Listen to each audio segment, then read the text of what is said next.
এই নতুন বছরটা আমরা যেন বেশি বেশি আল্লাহর শুকরিয়া দিয়ে নতুন বছরটাকে সমৃদ্ধ করতে পারি, বেশি বেশি যেন আল্লাহর ইবাদত করতে পারি।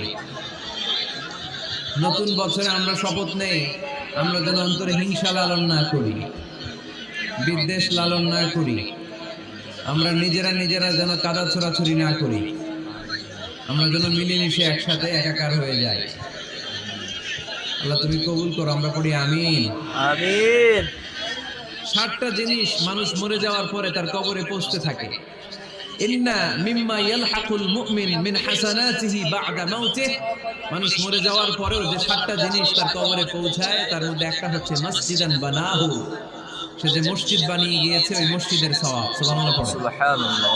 আপনি টাকা দিয়ে মসজিদ বানিয়ে দিলেন, ওই মসজিদে মুসল্লিরা নামাজ পড়ে, রোজাদাররা এসে ওখানে ইফতার খায়, তাহাজ্জুদ আদায়কারীরা তাহাজ্জুদ পড়ে।